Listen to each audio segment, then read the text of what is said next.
Hello, hello, and thank you.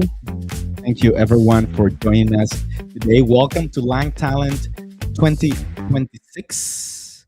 This is, of course, a space to step back from tools, from trends, and, of course, focus on the people behind the industry, their paths, decisions, and the ways we continue to grow over time. For those that are watching live, please, please, please, please, please tell us, where are you watching from? Where are you listening perhaps from?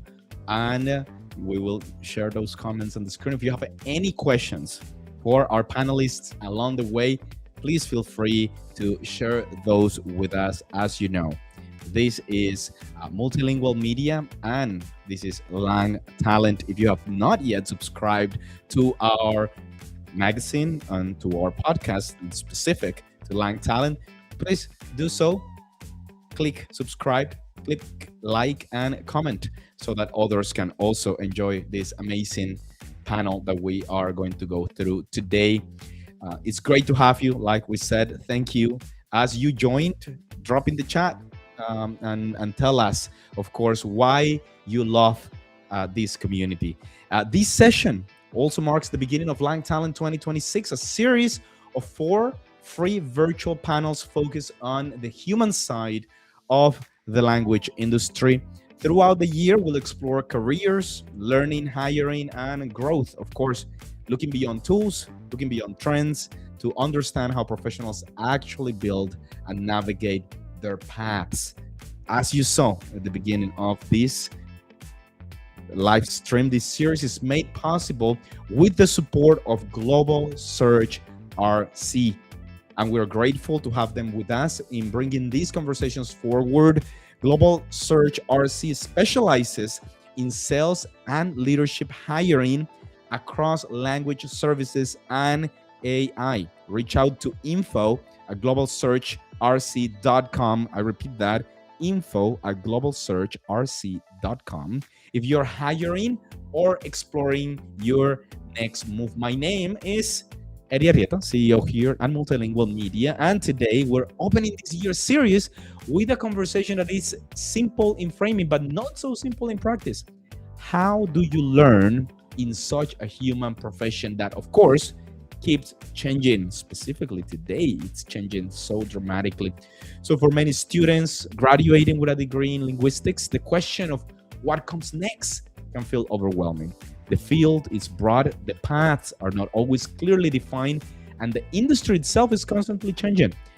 It's easy to feel like you were supposed to have a plan when in reality, most professionals build their careers step by step, often without a clear roadmap. That was definitely my case, perhaps the case of some of our panelists.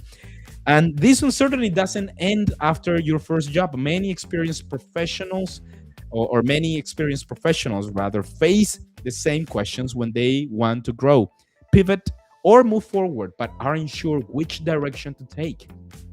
With the conversation today, we want to take some of that pressure off by sharing real experiences, decisions, and turning points. We aim to reach those just starting out and those in transition, and show that uncertainty is not a failure, but a natural part of building a career.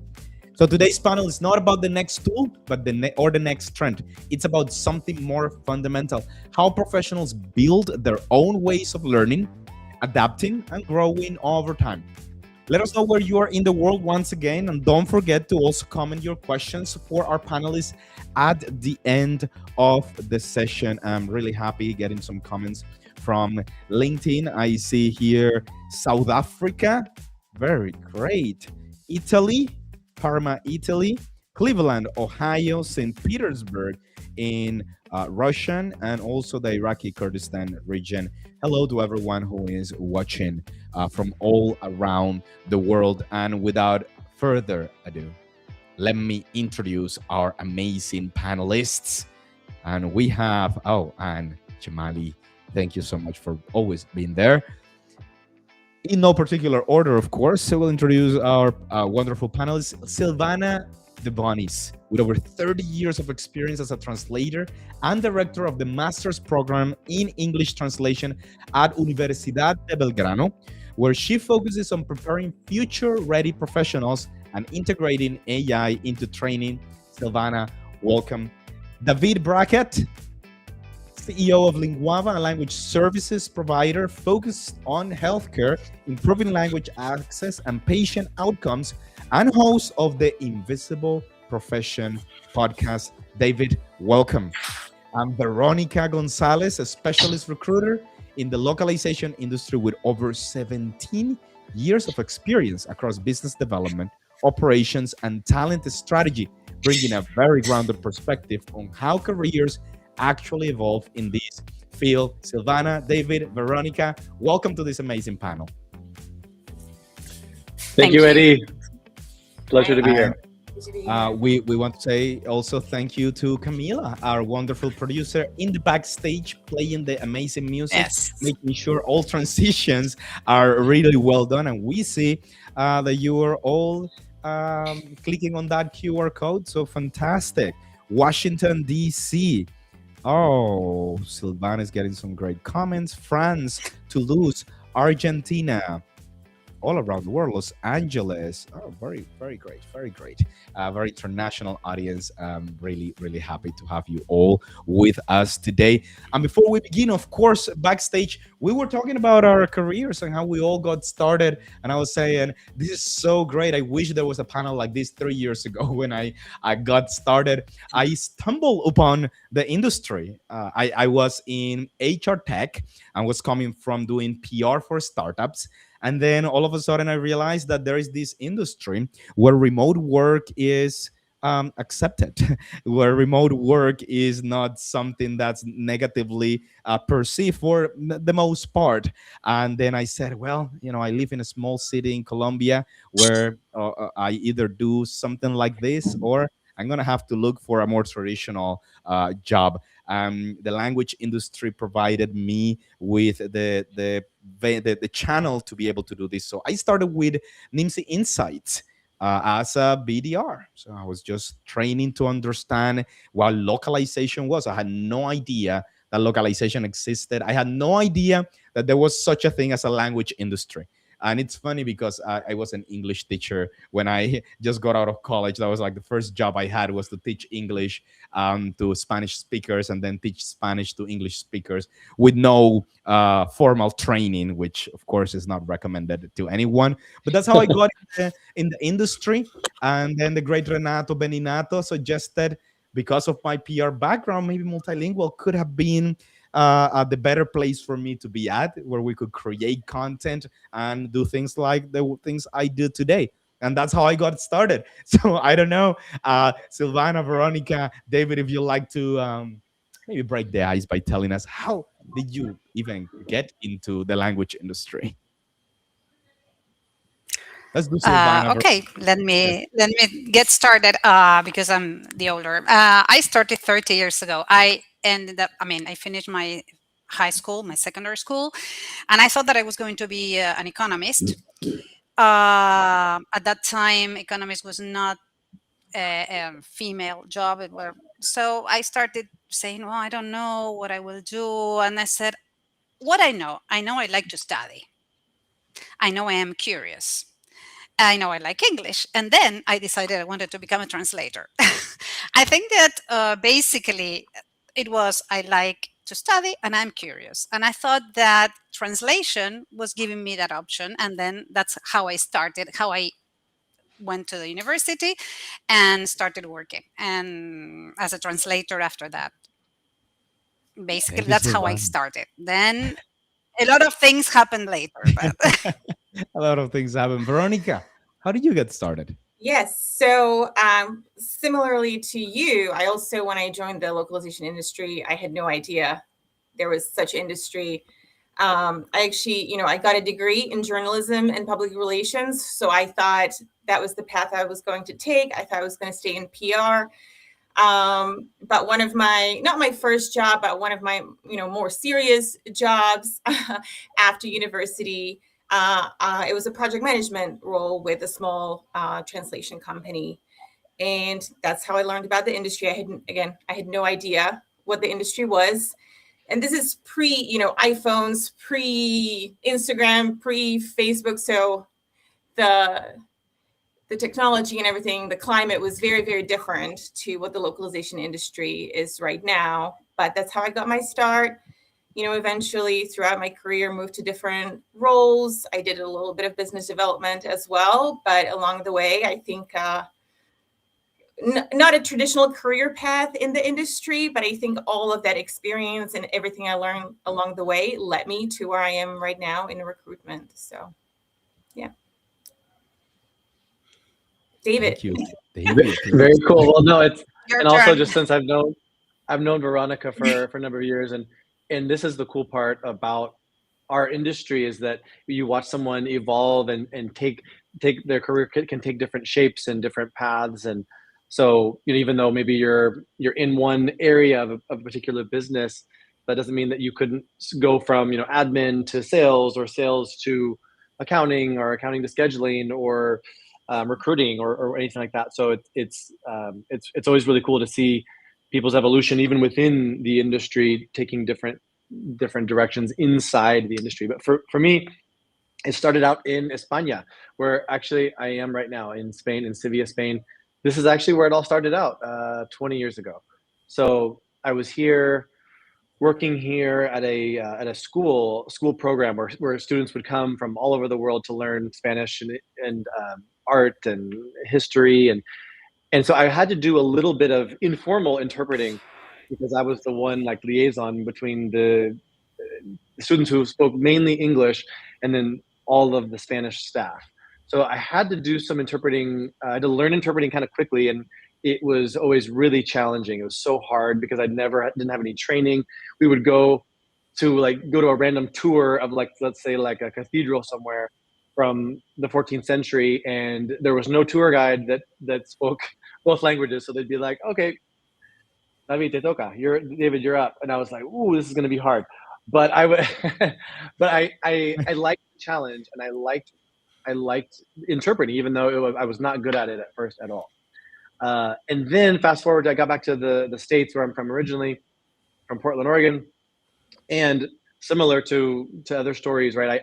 I discovered how large the industry was. I knew a little bit about the industry, but I had no idea how huge it was. And I didn't know how large the healthcare interpreting in specific was. So I became a Spanish certified medical interpreter. I did over the phone, I did in person, and absolutely loved that. But then also saw some gaps and some opportunities to maybe do things a little bit different, hopefully better as well. And that's what kind of gave me the idea, along with my father, to start Linguava, which we started in 2010. And here we are. Thank you, David, Veronica, and Silvana. And thank you to our listeners and audience who are also commenting how they got started. Some of them are mentioning 5 different jobs before they got to where they are today. So how about we do this for those that are listening, those that are in the audience? Start telling us, how did you get started? And if you haven't gotten started and you are curious, also let us know. If you're curious about this industry, this is a great moment to be curious and to get into this industry. I'm very bullish on what we're doing in language industry. So tell us how you got started or where you are professionally, for that matter. And David, if I may start with you with this question. 20 years in the industry, so we have many different ranges. I'm the young one here in the industry, but as we come into the industry, for me in particular, what I thought I needed to learn was all the acronyms. I thought, I don't know what localization is. Oh my gosh, what is an LSP? A language service provider. And then it seems like every year we're changing the acronyms. And I was so worried that if I got into a conversation and I didn't know the terminology, they'll say, oh, you don't know what you're talking about. So let me move on to the next opportunity because you don't know your things. And then over time, what I personally realized is that the relationships were so much more important. And I really learned that learning about others and where they come from was much more important to me. David, in your case, and if we might, we can go to Veronica next and then to Silvana. What things did you think you needed to learn 20 years ago, and where you are today, what did you end up actually needing to learn instead? Yeah, great question. For me, I really felt that I needed to know everything. I felt like I needed to know accounting, needed to know the scheduling aspect. And for when I was starting Linguava, needing to know obviously the sales component, needing to know project management, all of that. And what I did know, what I did have at the moment was I knew interpreting. I knew language access. I was passionate about that. I knew the experience of the patient, and I knew, and so I could sell that. I could sell the experience, and I could talk about from my personal experience. So I think leveraging what you're already good at is what I like to say is your secret weapon, right? So you're not going to have everything. You're not going to have all the tools. So depending on where you want to end up, you might not have all the tools today. But what are the tools and things that you're really good at today? And how can you leverage that to maybe open some doors to get you started? So for me, as an interpreter, I would go around and I went to clinics where I was already interpreting. So they already knew me. And so I could leverage those current relationships, leverage my experience to get some doors open. And then things that you're also not very good at yet, then working with other people that are, right, and finding the who, not the how, right? Who is it, the person or the people that can help you, that you can partner with and lock arms with, to be able to help open up those other doors that you might not have access to, or just don't have the knowledge yet to do. So that's what I would say. Thank you, David. Veronica. Yes. So, I mean, for me, because of my career path, it was a few different things, but yes, definitely. We do have a lot of acronyms. There's an acronym for everything in our industry. So that was definitely part of it. I think for me, I thought I also, like David, I thought I had to know everything. I had to know everything about the industry, everything about, all the languages and all the processes and all the tools. Um, I like to compare learning about the localization industry kind of like when you're learning to drive. When you're first driving, it's everything's coming at you and it's so scary, and the only thing you can focus on is holding onto the wheel and just moving straight forward. And that is how my beginning in the industry was, just holding onto the wheel as tight as possible and making sure I move forward, learn as much as I can. But eventually, as you progress and as you learn the how, um, just like with driving, you can relax a little bit and play some music and navigate and talk to your friends. And so I feel like that was my experience in the industry. But also the other thing that I think at the core of the industry, it's the people. It's the relationships you build with people. It's not so much about, I thought I had to have the Sandler training for sales or all the other trainings. Those are very, very helpful, but at the core, it's building trust. So learning how to do that, learning how to connect with people, how to communicate, but also how to, the localization industry is very, very complex. So being able to explain it in very simple terms to people who don't know anything about the industry. That's the other thing. When you enter the industry, you realize how little people actually know about the industry, and you deal a lot with people who have not heard about the industry. I mean, it's better now, but I remember when I started, call people and ask them about translation, if that's something they need, and they would answer, translation? What's that? Why do I need that? So, so learning how to, again, explain what the industry is, what you do in simple terms. I think that's the most important part about, most important skill, I think, in the industry to learn.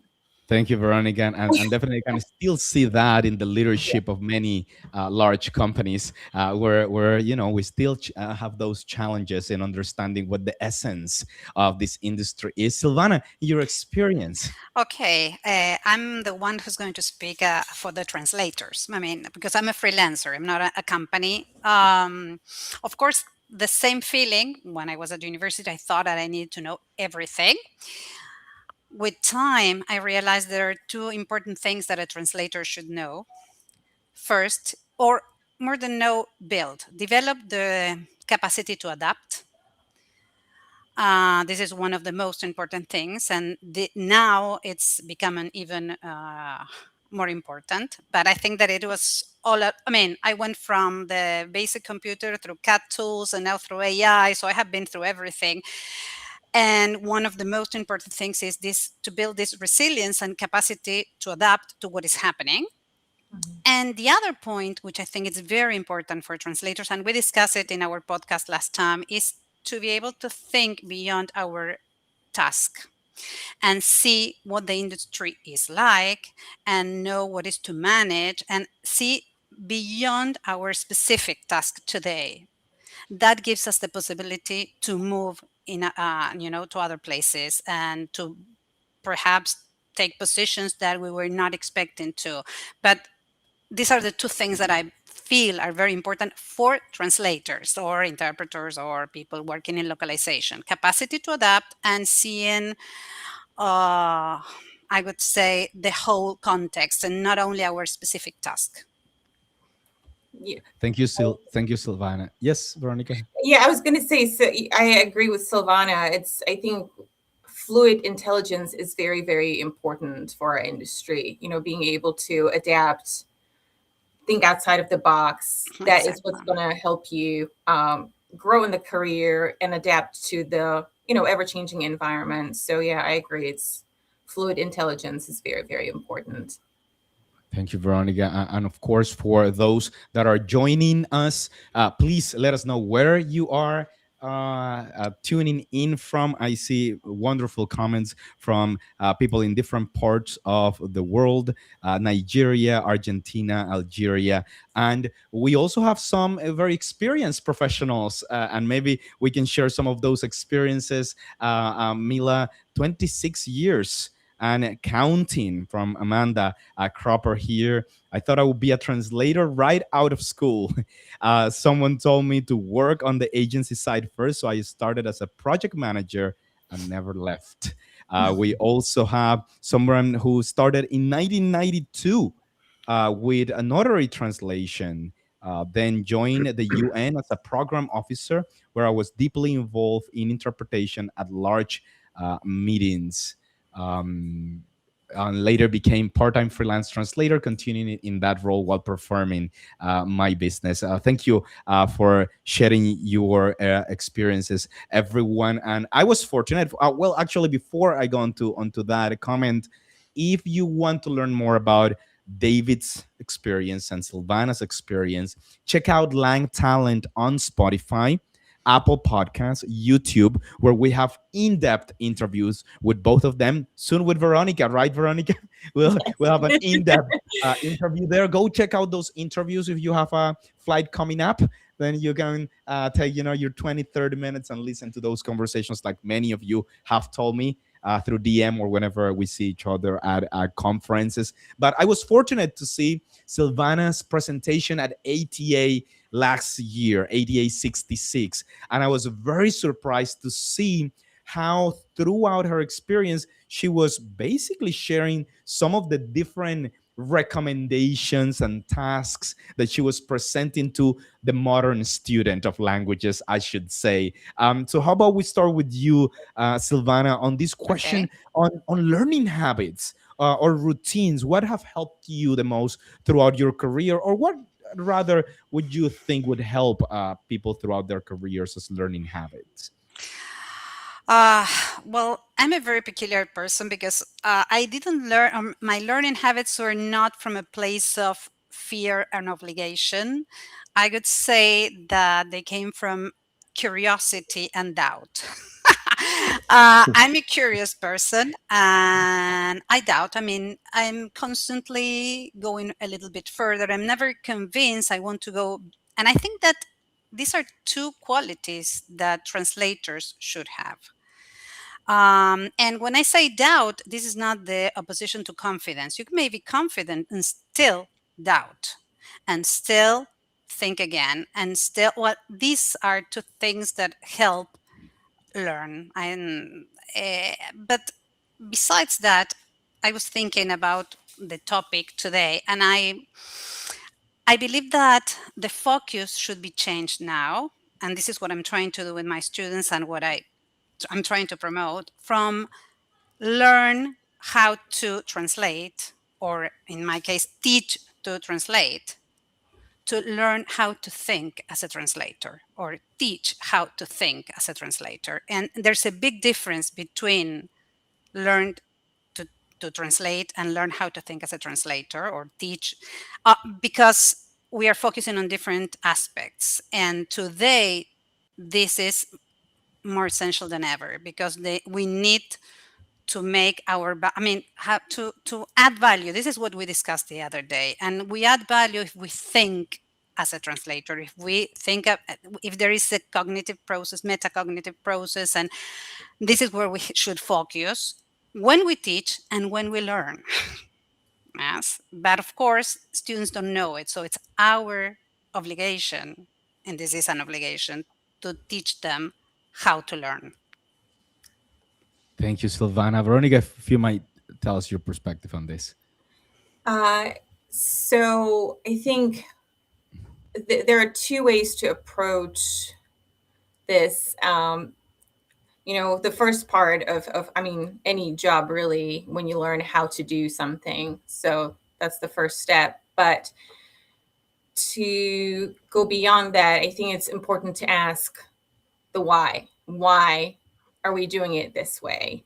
I think that's a good way to learn and to grow. Again, you need to know first how you do things.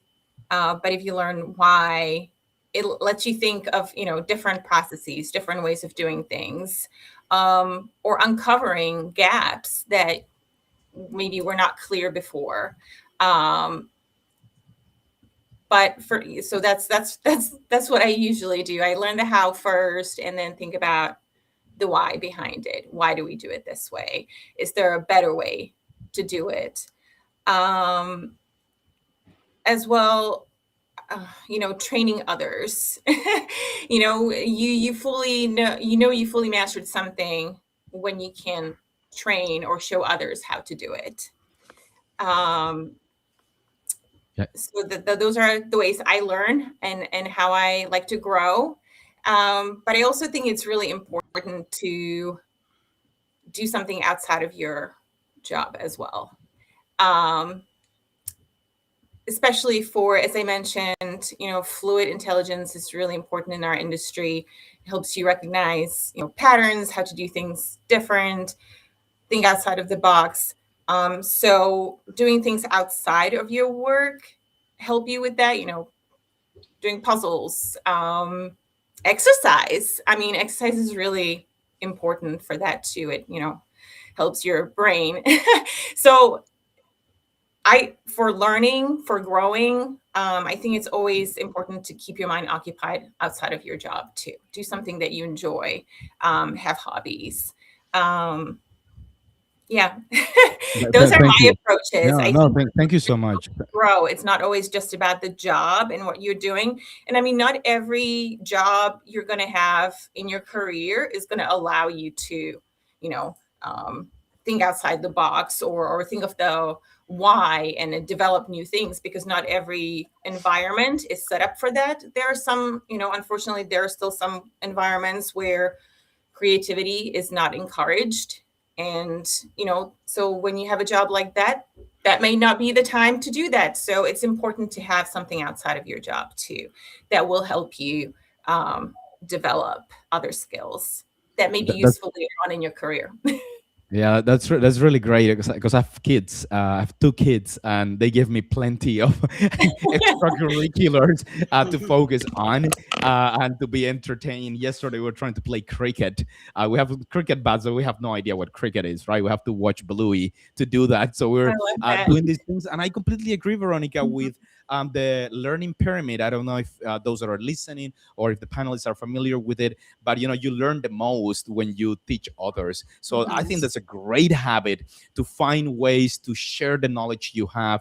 And today, we're always talking about like personal brands, and you just turn on your phone and then share something that you've learned. I try to do whatever gets me thinking. I try to publish one video, and sometimes I just see myself over learning if that's even a thing. And I like your comment about extracurriculars. David himself has made himself famous by playing the guitar at different events and learning a very difficult skill. For those of us who know something about the guitar or any musical instrument, we know what it does to us, and all the moments when we want to give up and then we kind of like push a little further. I will also say something about what you said in terms of like switching tasks, Veronica. I see my son, he loves reading, and I love reading myself, but he's reading and then he does 15 minutes and then he just stops and goes get some water, maybe looks at the ball, kicks it a little bit against the wall, then goes back to reading. And it's not, someone could be strict and be like, why are you stopping reading? You need to continue reading for hours and hours. And it's like, well, maybe that's how you don't get bored of these things that are really interesting to you. David, in your experience, either learning the guitar or learning the craft of running a company, what are some of the habits that made it what it is for you today? For me, one of the habits that I started way back then and still do to this day and would highly recommend for for everybody listening is going out and getting involved in things like conferences, workshops. I mean, the best experience I think is when you can actually physically go to a conference, an all day or multi-day conference. There, you will be able to bit with people from all different walks of life, all different countries, different positions, right?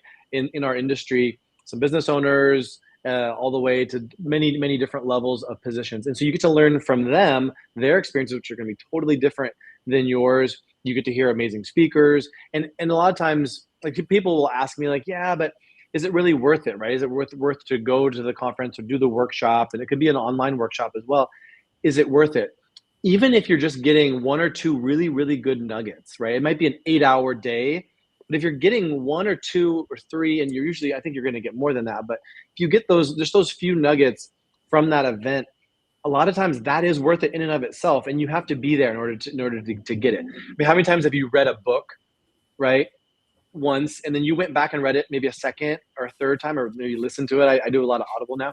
Listen to it a second or third time, and it's almost like you're reading or listening to a different book, because you didn't capture something that you heard initially, and all of a sudden it resonated with it. It landed differently, and now you're able to use that to make a different decision, or to it expands your mind and gives you a different perspective on things, which is really helpful. That happens to me all the time. So for me, events, obviously online events too, are wonderful as well, just like what we're doing now, where you can still learn a little nugget, hopefully from one of us today. Take something that you'll be able to take back to your life, your professional life, and help apply it, right? So obviously networking events, there's lots of different things that you can do now, and then figuring out what it is that you're good at already, and how could you then take that. Maybe you could go give a talk at a conference, or if no one's inviting you to go speak anywhere, invite yourself and go give your own little, webinar or workshop that you can do on LinkedIn or YouTube, and you post it. Maybe you have 2 people watching you, but it's okay. The next time you'll have 5, and then eventually 50, and then 500, and it'll just keep going from there. So don't be afraid to get started, but getting into a community is really important. And there's so many opportunities. Lock drinks is another great one too, for those of you who live in a city where there's a lock drinks opportunity, things like that. Thank you, David, because I do think that, when you go to events, sometimes you have this imposter standing here telling you, "Oh, you know nothing. You shouldn't even open. You shouldn't even have a question. You shouldn't even raise your hand. You shouldn't even propose that you have something to present." And in many moments, I stopped myself from doing that. And then I quickly learned that when you challenge yourself and you put yourself in a position of growth, then kind of like you are able to respond, and whether the response is what you imagine, which it never is, or it's something that is aligned to what you imagine, then there is great learnings from it. And I should confess that when I first started going to conferences, I would usually just like go out and like not sit in the presentations. And then I started saying, you know what? If I'm here, I'm just gonna sit. I'm just gonna sit there, whether I'm tired. Because sometimes you're traveling, right? We're gonna go to Gala, and then in the upcoming 2 weeks, and then the time difference. You have so many excuses to not sit. You have a webinar. You sign up to that webinar, and you're like, oh, I have to send out this email, or you say you're gonna listen to it later, and you never do. But when you put yourself in that position to be open and to be receptive, then there are so many things that you can take. And if even like you're saying, David, is one little thing, that'd be great. What you're saying about the books is very interesting. Silvana, you might have read this book, maybe David as well, from Mario Vargas Llosa, which is Conversations in the Cathedral. And what you mentioned exactly happened to me, David. I'm like 25% into the book, and then I start getting the rhythm of this super smart writer, and I'm like, as soon as I finish this book, I'm gonna go back to the beginning and at least do the first 25%, so that I understand, okay, this is what I wasn't getting, because I wasn't in the rhythm of doing that. So that's really great, what you mentioned. Veronica, you talked about fluid intelligence. Of course, I'm curious. I don't really know what fluid intelligence is, but it seems like it might be something that could help us understand when someone is completely stuck and doesn't know where to go. That's definitely been my case in some parts of my life. What do you think is something that can help professionals, or what advice would you give to someone who feels stuck between multiple options and directions, and what to decide? Yeah. So I think the important thing to ask yourself is what are you good at? So if you have different paths that you don't know which one to choose, um, what are you good at and what do you enjoy doing the most? Or which option will give you, where can you grow the most? Where can you learn the most? One thing I would like to say that early on in my career I played it very safe, and so not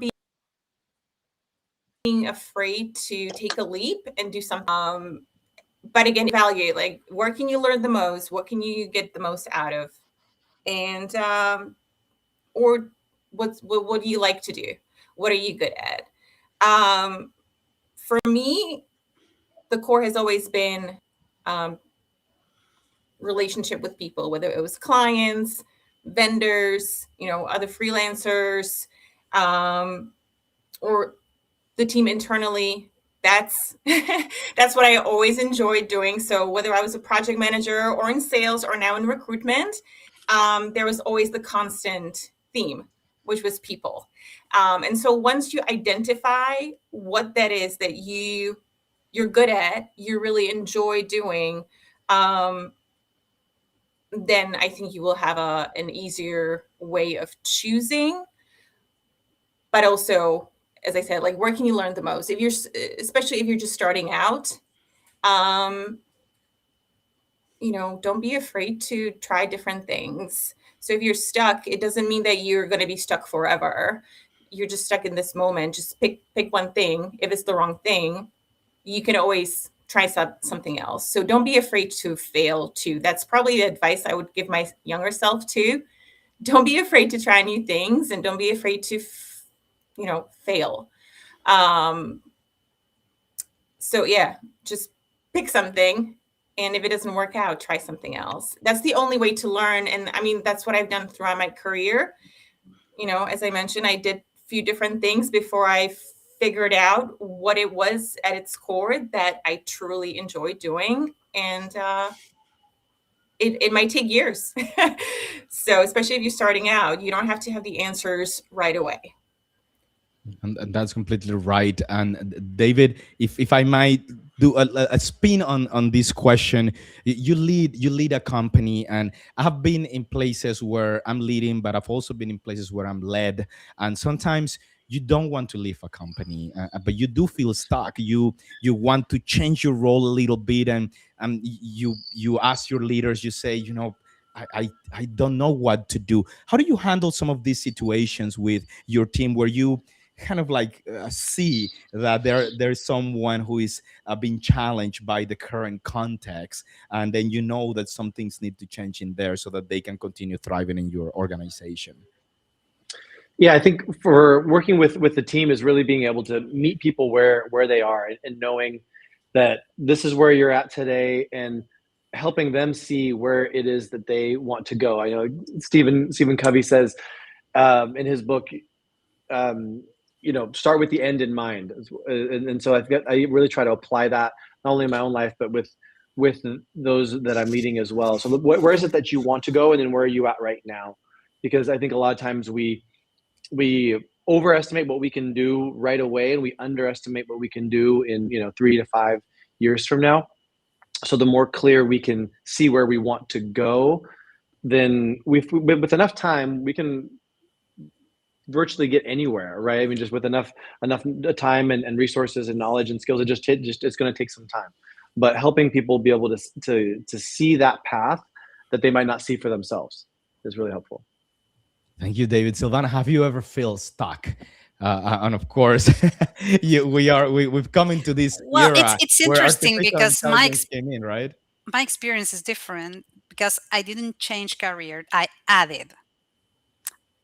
I started as a freelance translator, but I love teaching, so I started teaching translation. Um, then I realized that I loved writing and terminology, and then I added my writing side. So, in a way, I have been adding things, but not changing. Have not made a career change. I would say that there are different Silvanas, different hats. Okay, I have the hat of the freelancer. Sometimes I wear the hat of the writer, and sometimes the teacher, the professor. So basically, it's a different perspective or experience. Thank you. And I thank everyone who continues to comment throughout this live stream. Thank you so much for doing so. We have different perspectives as well. Danielle shares that he says, I started interpretation on site before integrated into OPI VRI. It wasn't easy at first, but gradually, with lots of training and personal research, helps a lot. That first call from target language to LEP needs lots of confidence. I also started in 1991. Unfortunately, due to the war that started in former Yugoslavia, having been so passionate about learning English from early age and fresh from the university was a great opportunity for me to practice what I had learned, and it continues. We can go back and read it there. Anna Shemali says 30 years freelancer as a tech translator. In my upskilling, I learned the best AI tool for freelancers. She's sharing, and then started a coaching journey, better bring value to direct clients. And then we get some advice on learning. But thank you so much, everyone, for learning how to do this. And Silvana, Mhm. if I can come back to you, you Yes. have teach others how to become translators. How about you tell us about traditional training paths? What are traditional paths getting right? Where are they falling short? What things are changing there? And I know we've talked about this in a different conversation, but tell us a Yes, lot about it yes. today Well, as but well. basically, as I told you at that time, in our podcast, I don't think that, I mean, there's a change. Again, I'm talking about addition. I think that the core skills that any translator needs to develop are still necessary, have not changed. What has changed is the context we are living and the tools that we have available. And of course, we need to add these tools, but the problem or the challenge we have ahead is how. Because I would say we run the risk of cognitive laziness, but we have the potential of cognitive augmentation. So it's up to us on what we're going to do with what we have. So we need to develop a class where we still help them develop those core skills that are necessary, but we need to, again, learn them how to think as a translator. And this means much more than the traditional abilities. They will need to be strategists. As I told you, I see that the translator of the future needs to be the person who the hand who moves that moves the pieces in the chessboard, and not the piece. So translators need to learn other skills. They need to learn strategy. They need to know how the business is. They need to know how they can add value, and they need to be able to adapt and move to other things or positions or tasks that they never thought they would, but where they can add a lot of value because of all the core competencies that they have developed originally. So this is our challenge as professors. The other day, and I will be short, I read an article that was quite negative. Someone was saying basically uh, the university is a fake. with a lot of students that pretend they are learning and teachers pretend they are correcting and teaching. And I am absolutely against that feeling or statement. I think that it all depends on us, and it will depend mostly on us, on how we face teaching and how we transmit the love for learning. And this is a work that we have to do not only in translation, this applies to everything. Yes. So the problem with the traditional, there's nothing bad with the traditional way of teaching. The point is that it's not enough and that there are many other things that we need to add. Basically, that's a summary.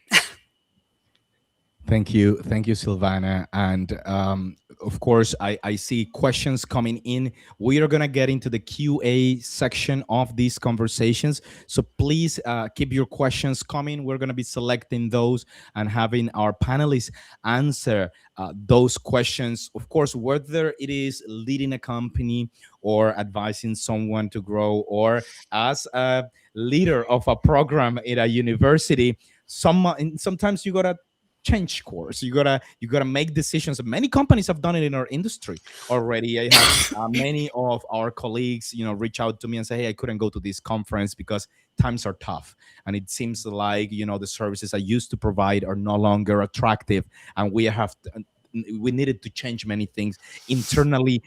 For each of you, and we can get started with David. David, what signals do you see there that tell you it's time to pivot and learn something new as a company or as a professional?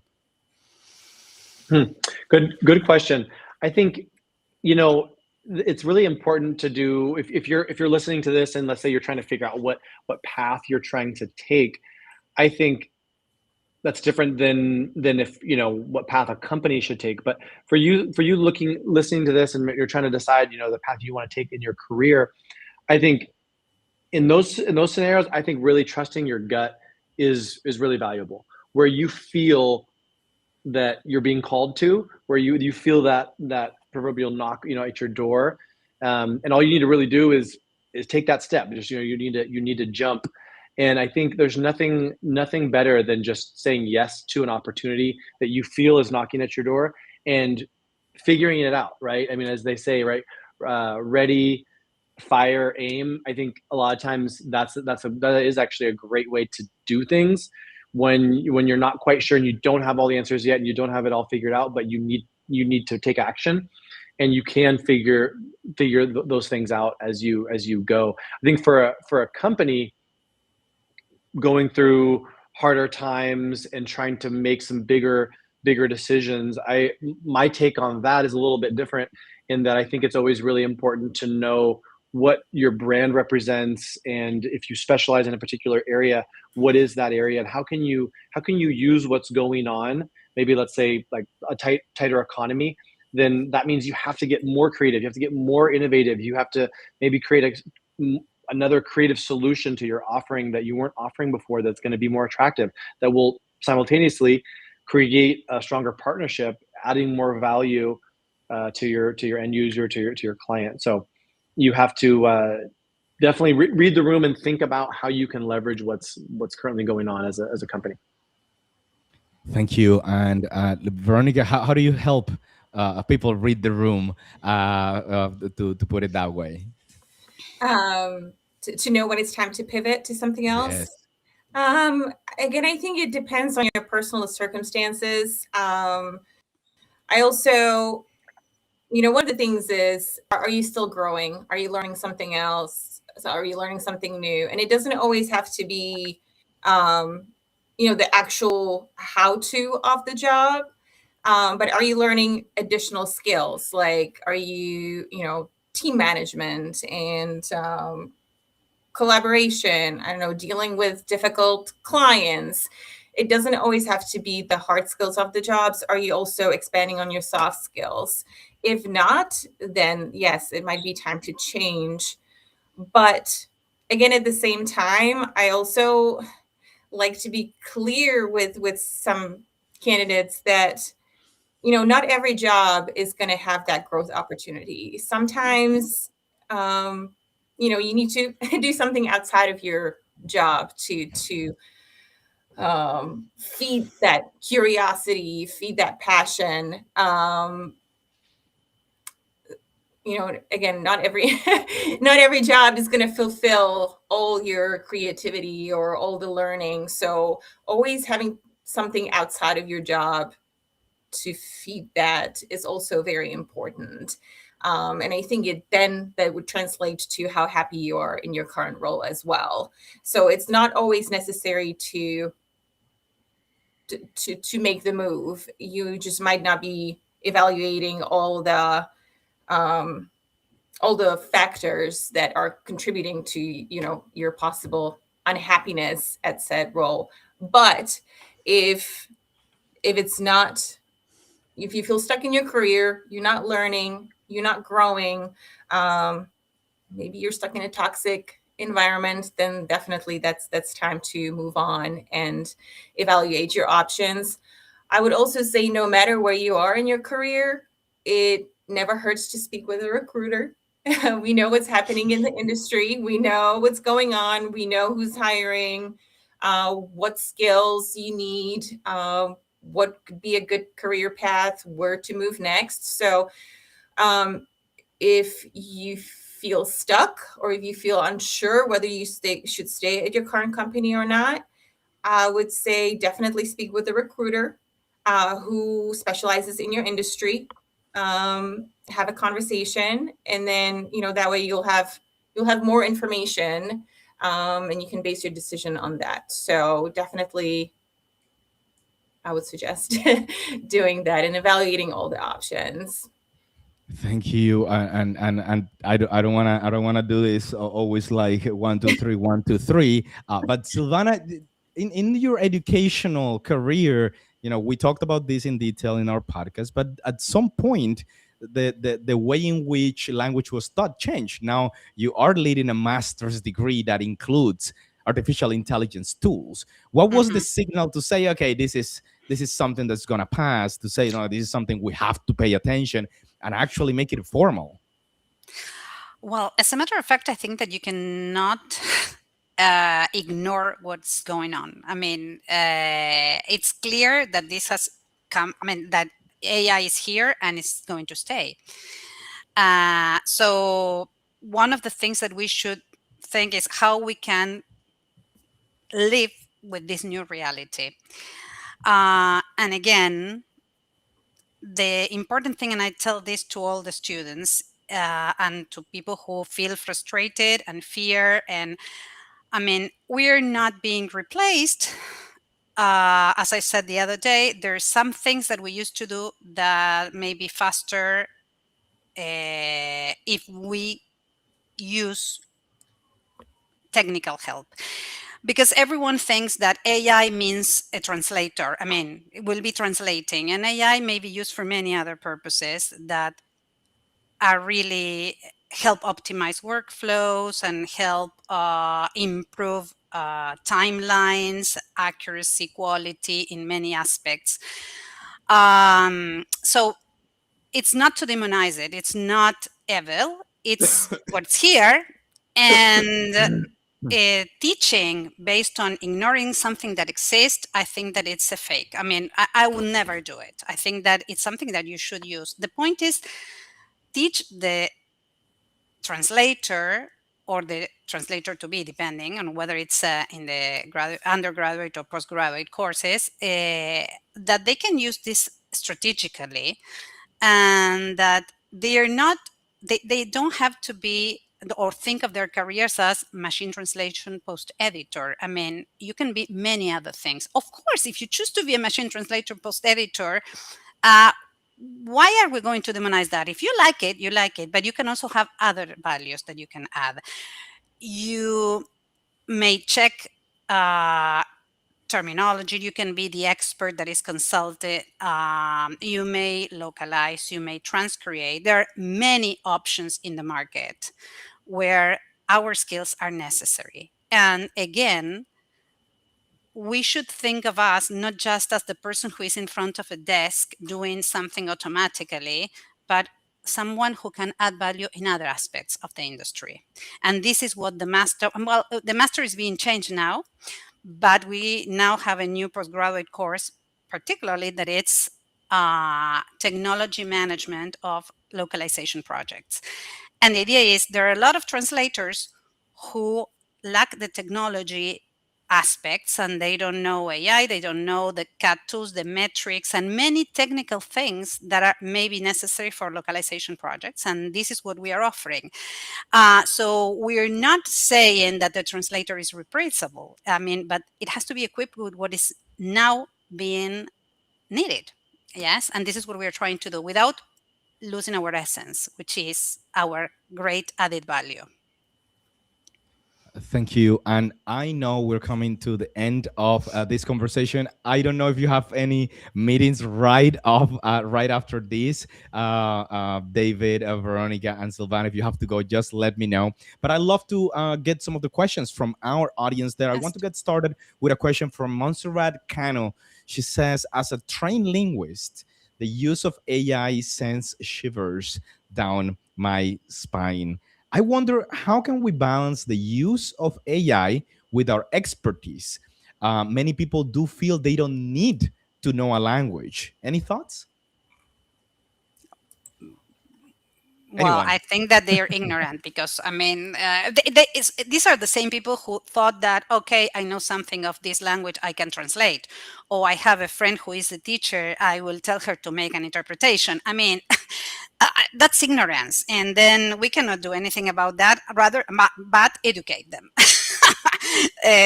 Because anyone knows that AI is not, I mean, it's something, it's technique, it's technology that helps, but translator is a translator. So you need to know language if you want an end product and an output that is up to your standards. Yes, Yeah, thank you.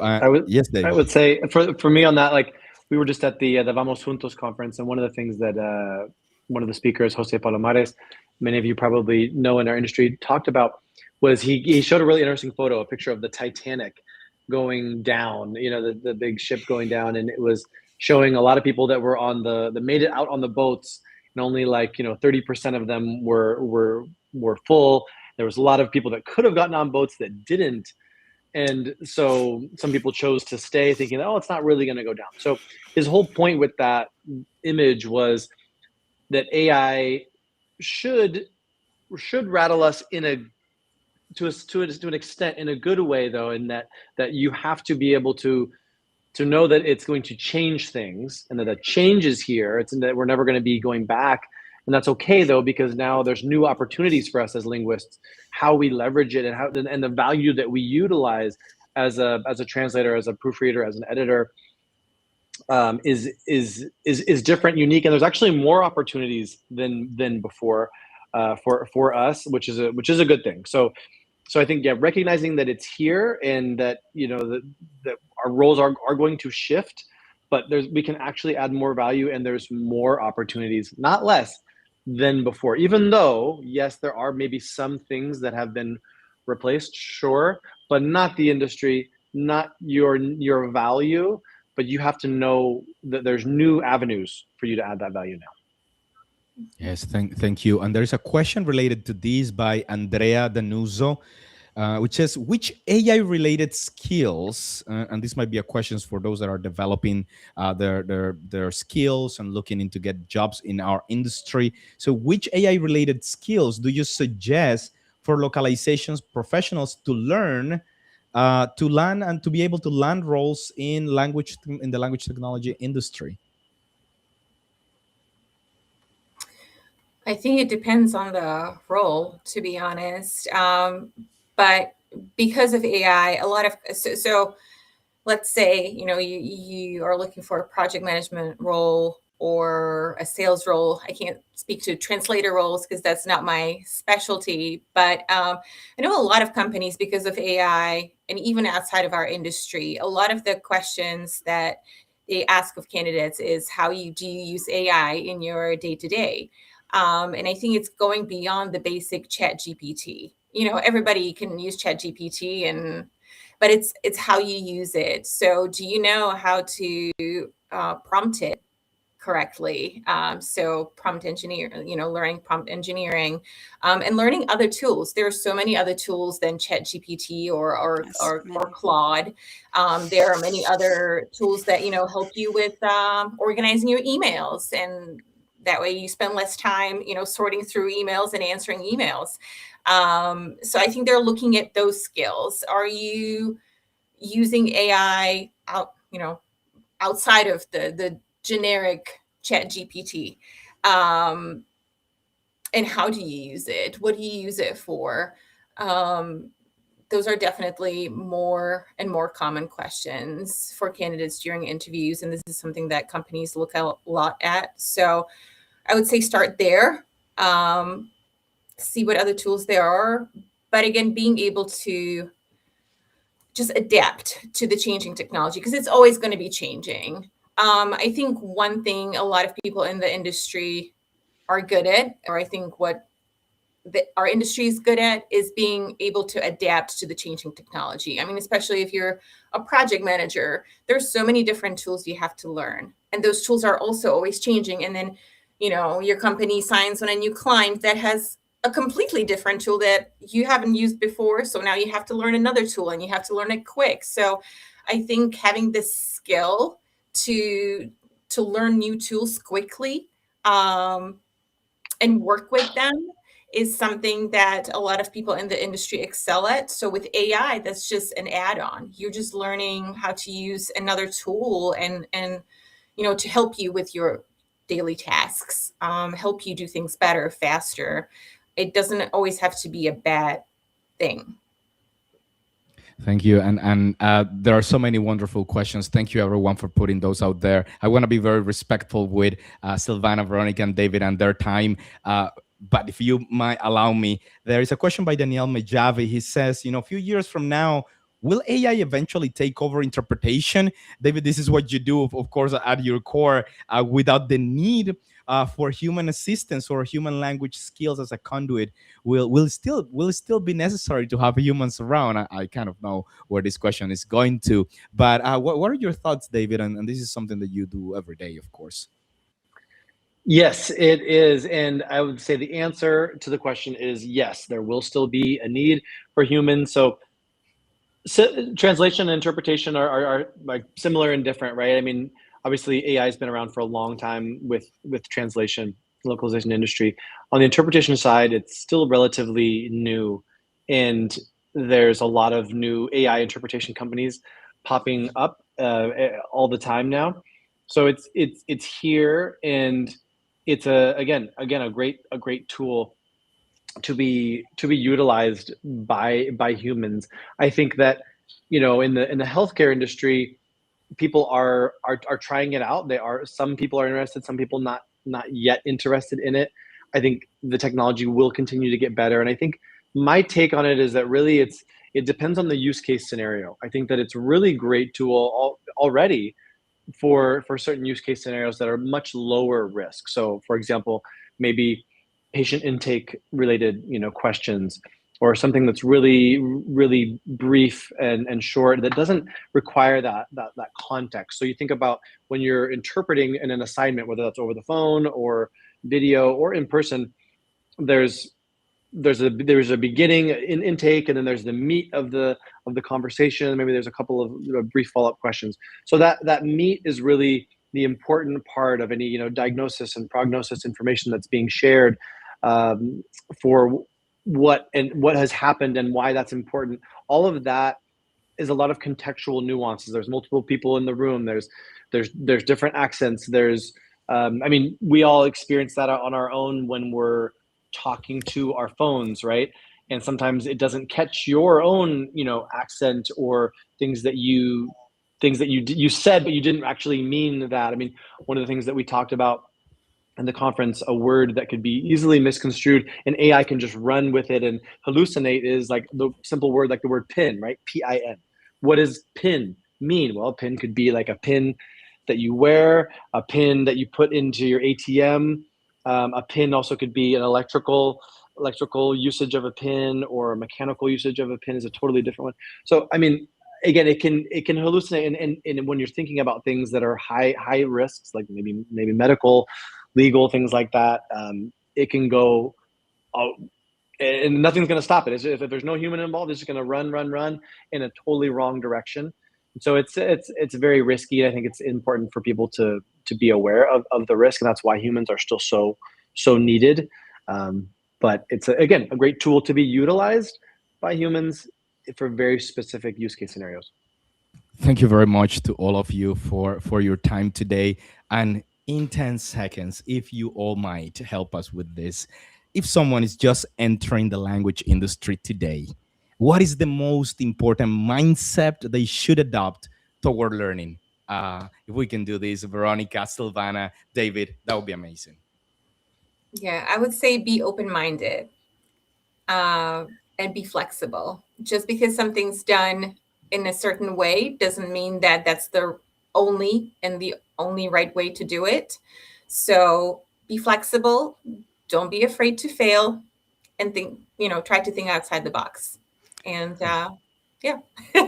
I would say again, capacity to adapt, because changes are here and they won't stop. So you need to have a flexible mind and to be able to adapt quick and without fear. Thank you.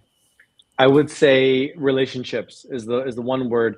Build. You're not doing this alone. You don't need to climb this mountain by yourself. Form that community, even if it's small right now, but start to form that community. Obviously, attending events, you can get a lot of good information. Check out the multimedia magazine if you don't already. There's a lot of good nuggets in there that you can be able to read anywhere. So make sure you have that. There's so much out there for you to be building your community. Well, thank you all, and thank you those that have tuned in live to this conversation. We're very grateful for your presence here. Like David said, please subscribe to Multilingual Magazine. Some amazing profiles there. The most recent issue is amazing. We're finishing up our April issue, which is going to come live next week. And we're going to be sharing a lot of that content later on. You're going to see a lot of the nuggets from this conversation in social media throughout the next few weeks. So David, Silvana, Veronica, thank you for joining us. Thank you. It has been a Thank pleasure. you. Thank you, Eddie. Yes, thank you all Good for to see you. listening. As we close, it's clear that building a career in this industry is not about finding the right path from the start, but about learning how to move within it. Whether you're just beginning, feeling uncertain, or trying to grow in a direction you've already chosen, the process is ongoing. What matters is not having all the answers, but developing the ability to make decisions, adjust, and keep going. Thank you once again to our panelists, to everyone who joined us today, and again to Global Search RC for supporting these spaces. Remember to reach out to info@globalsearchrc.com if you're hiring or exploring your next move. See you in the next LangTalent session. Until the next time, goodbye.